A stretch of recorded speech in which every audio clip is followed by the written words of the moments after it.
Hello my dear students, आप सभी का स्वागत है एनसीईआरटी की छोटी छोटी बातें सीरीज पर। जहां पर आपको मिलती है एनसीईआरटी की हर एक लाइन की detail explanation, NEET previous year questions plus multiple choice questions के साथ।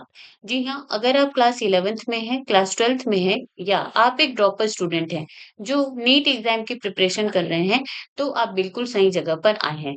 जी हाँ, मैं हूँ सरला साहू और आप देख रहे हैं गेट साइंस सरला यूट्यूब चैनल। तो चलिए शुरू करते हैं हमारा आज का लेक्चर। आज हम पढ़ने जा रहे हैं class 11 biology chapter 19, chemical coordination and integration. और आज का हमारा टॉपिक होने वाला है पेनक्रियास, जिसको हम कंपोजिट ग्लैंड भी कहते हैं। और बेसिकली हम इस चैप्टर में इंसुलिन हार्मोन, ठीक है, और ग्लूकागॉन हार्मोन के बारे में पढ़ेंगे, जो कि बहुत ही ज्यादा इंपॉर्टेंट हार्मोन्स है और इससे जो है नीट में क्वेश्चंस बनाए जाते हैं और बहुत अच्छे क्वेश्चंस बनाए जाते हैं। ठीक है, तो लेक्चर शुरू करने से पहले मेक श्योर कीजिए कि आपके पास आपकी एनसीईआरटी हो, पेन हो, कॉपी हो, ताकि आप इंपॉर्टेंट पॉइंट्स को हाईलाइट कर सके, मार्क कर सके, नोट्स बना सके। और अगर आपको ये वीडियो स्लो लग रही होगी तो आप इसको 1.25 एक्स स्पीड में इंक्रीज करके देख सकते हैं। आगे बढ़ने से पहले अगर आपने चैनल को सब्सक्राइब नहीं किया है तो जरूर से पहले चैनल को सब्सक्राइब कीजिए। ओके, आगे बढ़ते हैं। Pancreas is a composite gland which acts as a both exocrine and endocrine gland। तो अगर आपसे ये पूछा जाए कि पेनक्रियास को कंपोजिट ग्लैंड क्यों बोला जा रहा है, उसका बेसिक से आंसर ये होगा कि ये जो है एक्सोक्राइन एंड एंडोक्राइन दोनों ग्लैंड की तरह काम करता है। एक्सोक्राइन ग्लैंड का फीचर होता है कि इसमें क्या होते हैं, डक्ट प्रेजेंट होते हैं, और एंडोक्राइन ग्लैंड का जो फीचर होता है उसमें जो है डक्ट, ये क्या होती है, डक्टलेस होती है, डक्ट एब्सेंट होते हैं। ठीक है, तो यहाँ पे जो एंडोक्राइन ग्लैंड होते हैं वो अपने सिक्रीशन को, जो भी हार्मोन या केमिकल सिक्रीट करते हैं, उसको डायरेक्ट ये किस में देते हैं, किस में रिलीज करते हैं, ब्लड में रिलीज कर देती हैं।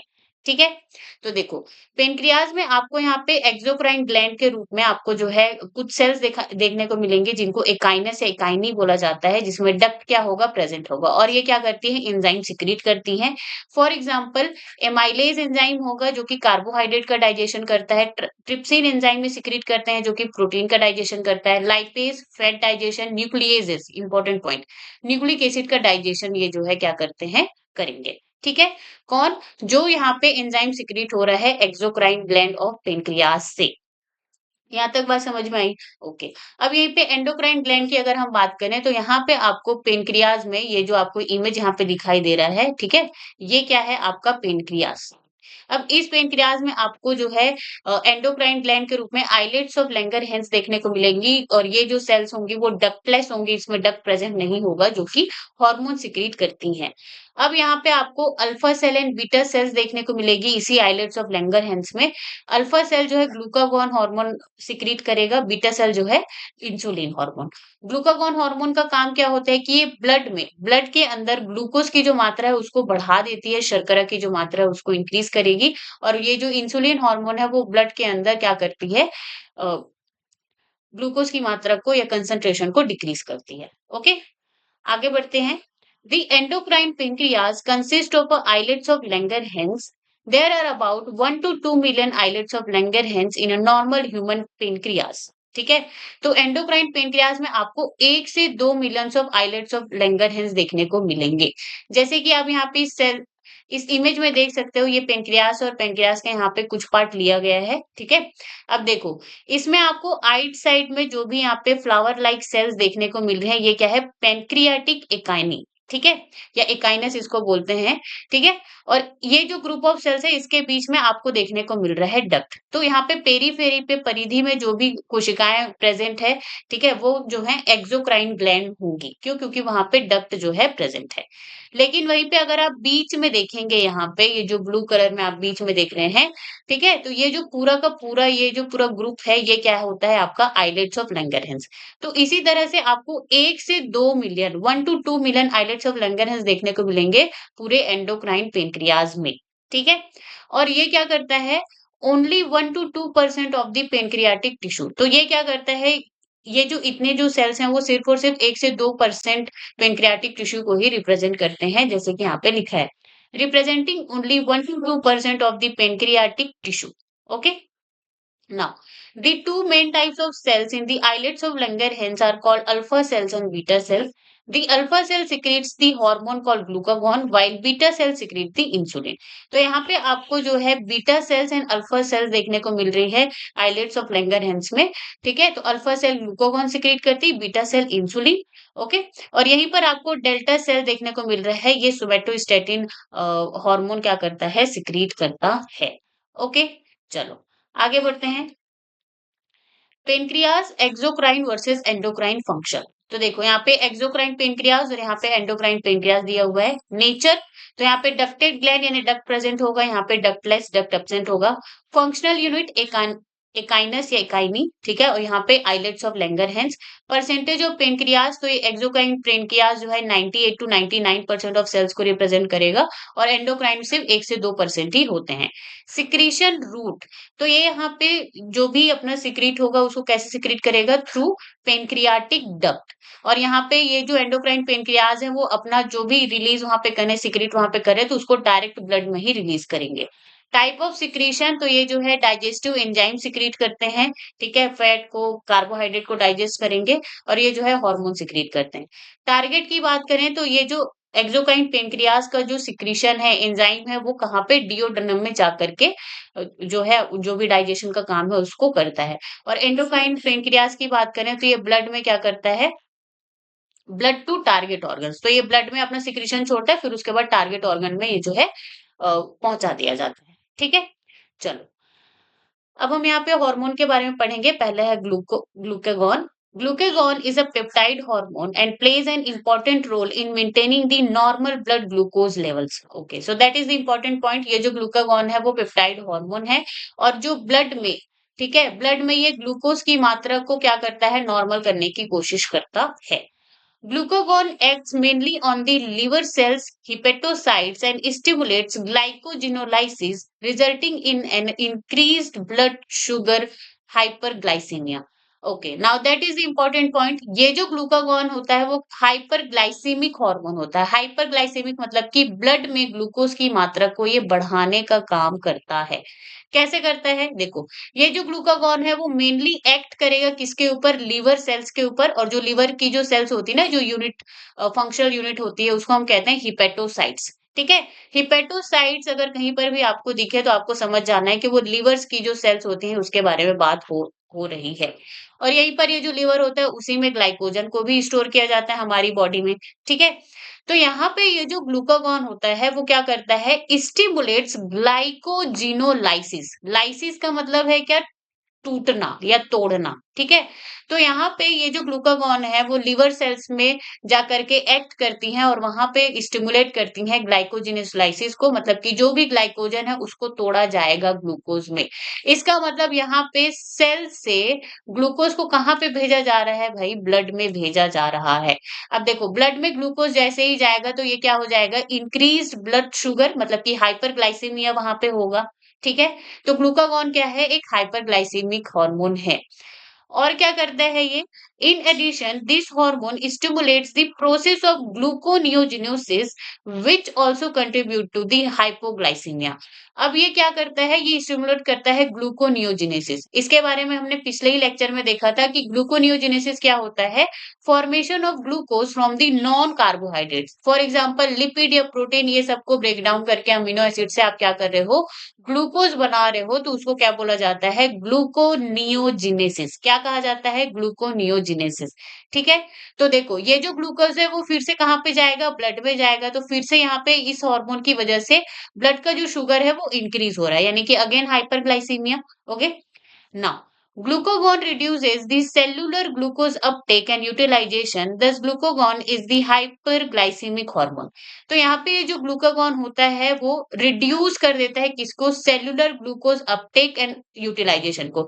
मतलब कि यहाँ पे ये कोई सेल है जो कि ग्लूकोज को यूज करना चाहता है या फिर अपने बॉडी में स्टोर करके रखना चाहता है, तो उसको ये रिड्यूस कर देता है, उसको ब्लॉक कर देता है, कौन, ग्लूकागॉन। और उसको क्या, और उसको वहां पे वो कहाँ पे भेजेगा, ब्लड में। ठीक है, तो अगेन यहाँ पे ब्लड का जो शुगर है वो क्या हो जाएगा, इंक्रीज हो जाएगा, अगेन हाइपरग्लाइसीमिया कंडीशन।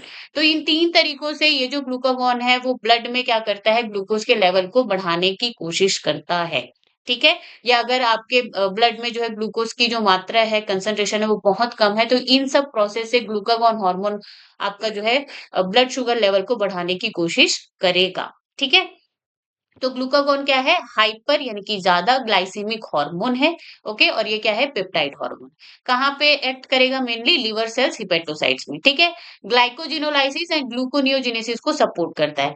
आपसे ये पूछा जाता है कि ग्लाइकोजिनोलाइसिस क्या होता है? ग्लूकोनियोजेनेसिस क्या होता है? तो ये जो छोटे-छोटे टर्म्स हैं, वर्ड्स हैं, ये आपको पता होना चाहिए, ओके?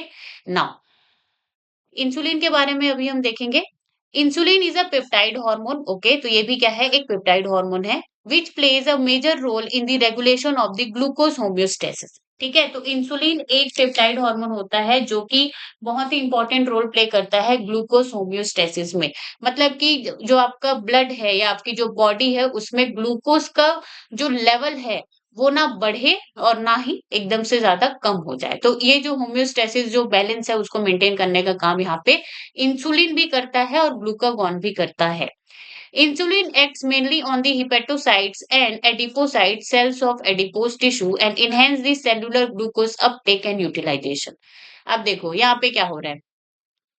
इंसुलिन जो है क्या करता है? Acts mainly on the liver cells, ये भी लिवर सेल्स के पास आएगा मतलब कि हिपेटोसाइट्स, ठीक है? और adipocyte cells, cells of adipose tissue, तो ये दोनों सेल्स पर ये क्या करता है? अपना काम करता है। और ये करता क्या है? As a result, there is a rapid movement of glucose from blood to hepatocyte and adipocytes, resulting in decreased blood glucose level, hypoglycemia. तो यहाँ पे ये जो इंसुलिन हार्मोन आया लिवर सेल्स एंड एडिपोसाइट्स के पास, अब ये करेगा क्या? ये करता क्या है? ये आपका ब्लड यहाँ पे ब्लड वेसल्स में प्रेजेंट है और यहाँ पे आपका एडिपोज टिश्यूज जो सेल्स है वो प्रेजेंट है और आपका जो है हिपेटोसाइट सेल्स प्रेजेंट है। तो यहाँ से ब्लड से ग्लूकोज को कहाँ पे लेके आएगा? ये liver cells and adipocyte cells में लेकर के आएगा और इस तरह से ब्लड में ग्लूकोज की जो मात्रा है उसको कम करेगा। ठीक है, तो ये क्या हो रहा है यहाँ पे? increases movement of glucose from blood to liver cells and adipose cells, ठीक है, या फिर एडिपोसाइट सेल्स। ओके, यहाँ तक बात समझ में आई? तो इस तरह से क्या हो जाएगा? यहाँ पे ब्लड में जो शुगर का लेवल है वो डिक्रीज हो जाएगा और इस कंडीशन को हम क्या कहते हैं? हाइपोग्लाइसीमिया। क्या कहते हैं? हाइपोग्लाइसीमिया। तो इंसुलिन क्या है? इंसुलिन होता है एक हाइपोग्लाइसीमिक हार्मोन जो कि ब्लड ब्लड में जो ग्लूकोज का जो लेवल होता है उसको कम करने की कोशिश ये करता है या कम करता है, that is hypoglycaemic hormone. Okay, insulin also stimulates conversion of glucose to glycogen, that is glycogenesis in the target cell. अब देखो, ये यहाँ पे एक और इसका तरीका होता है कि ये कैसे ब्लड ग्लूकोज लेवल को कम करता है। तो ये क्या करता है? स्टिमुलेट्स ग्लाइकोजिनेसिस, ठीक है, जिनेसिस, तो यहाँ पे जिनेसिस आ रहा है, इसका मतलब ये क्या करेगा? ग्लाइकोजन को बनाएगा। Conversion of glucose to glycogen, तो ग्लूकोज ग्लूकोज बहुत सारे ग्लूकोज मॉलिक्यूल को मिला करके क्या बनाएगा? ग्लाइकोजन यहाँ पे बनाएगा। तो जो ब्लड है वहां पे अगेन ग्लूकोज की जो मात्रा है वो कम हो रही है क्योंकि सारे के सारे ग्लूकोज कहाँ पे? ग्लाइकोजन में कन्वर्ट हो जा रहे हैं, ठीक है, ग्लाइकोजिनेसिस यहाँ पे हो रही है। तो अगेन यहाँ पे डिक्रीज ब्लड शुगर यानी हाइपोग्लाइसीमिया वाला कंडीशन यहाँ पे आ जाएगा। So that is the important. Insulin जो है ग्लाइकोजिनेसिस, ग्लाइकोजन के बनने को स्टिमुलेट करता है, लेकिन यहीं पे ग्लूकागॉन को अगर आप देखेंगे तो एक ग्लाइकोजिनोलाइसिस ग्लाइकोजन के टूटने को क्या करता है? आपका स्टिमुलेट करता है या प्रमोट करता है, ठीक है? So that is the very important difference. Now, the glucose homeostasis in blood is thus maintained jointly by the two insulin and glucagon. तो अगर आपसे पूछा जाए कि ये जो ग्लूकोज का होम्योस्टेसिस है वो कौन से हार्मोन के द्वारा जो है या कौन से हार्मोन के थ्रू आपकी बॉडी में मेंटेन किया जाता है, तो आपका जवाब दोनों होना चाहिए, इंसुलिन प्लस ग्लूकागॉन। ठीक है, क्योंकि अगर कभी आपके ब्लड में ग्लूकोज की मात्रा बहुत ज्यादा हो जाए तो आपको इंसुलिन की जरूरत वहां पे पड़ेगी, ठीक है, ताकि वो ब्लड ग्लूकोज लेवल को कम कर सके। और अगर कहीं आपके ब्लड में जो है ग्लूकोज का जो लेवल है वो बहुत ही डाउन चला गया, बहुत ही कम चला गया, तो वो भी अच्छी बात नहीं है। तो उसको बढ़ाने का काम कौन करेगा? ग्लूकागॉन यहाँ पे करेगा, ठीक है। तो इंसुलिन प्लस ग्लूकागॉन दोनों मिल करके यहाँ पे ग्लूकोज का होम्योस्टेसिस करते हैं, आपकी बॉडी में बैलेंस को बनाए रखते हैं। So that is the very very important point. Okay, now insulin versus glucagon, तो फीचर यहाँ पे दिया हुआ है।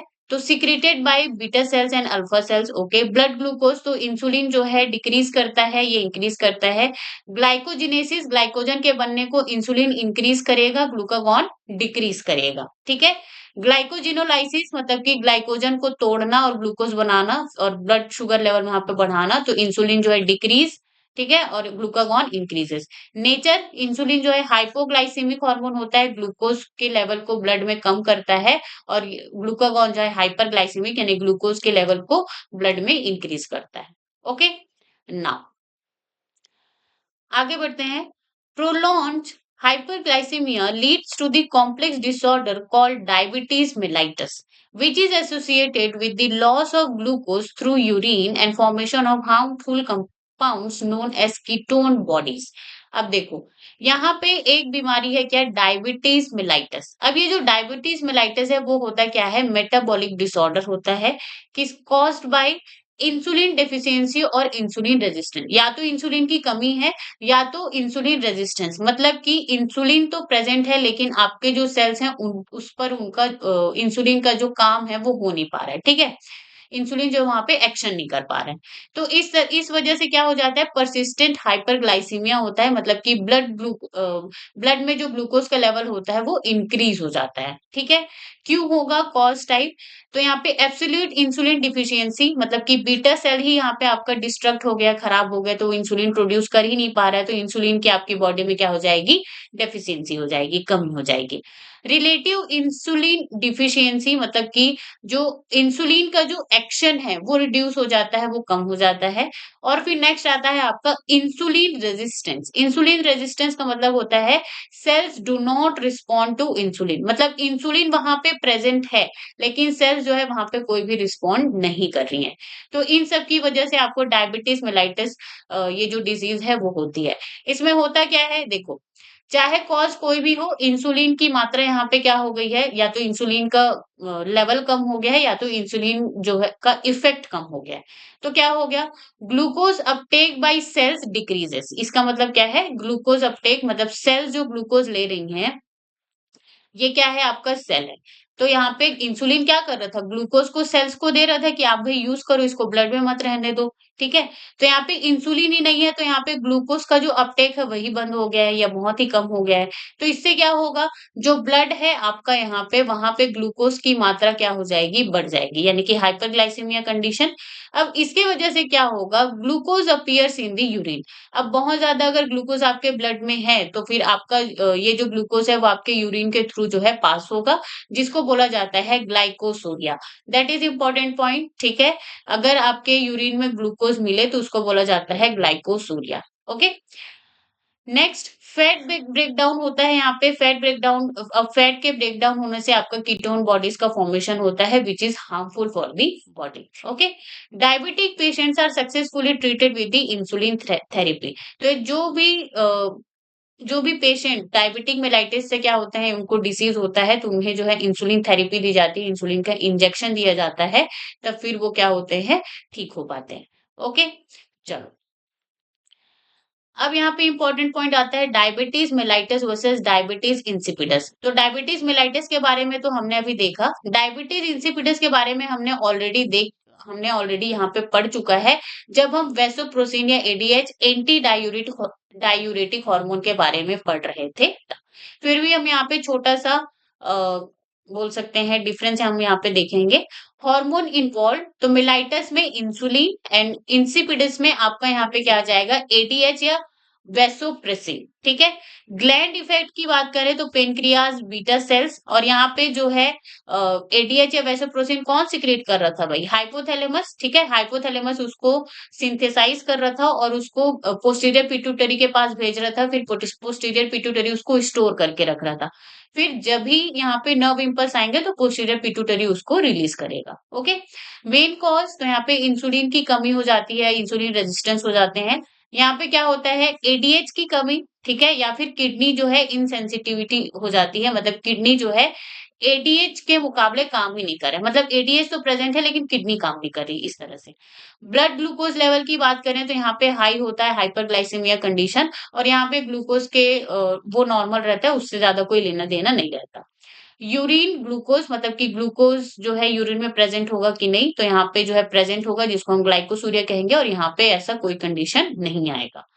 यूरिन वॉल्यूम की अगर हम बात करें तो यहाँ पे यूरिन वॉल्यूम इंक्रीज हो जाएगा और यहाँ पे जो है बहुत ज्यादा इंक्रीज हो जाएगा जिसको हम डायूरेसिस का कंडीशन कहते हैं।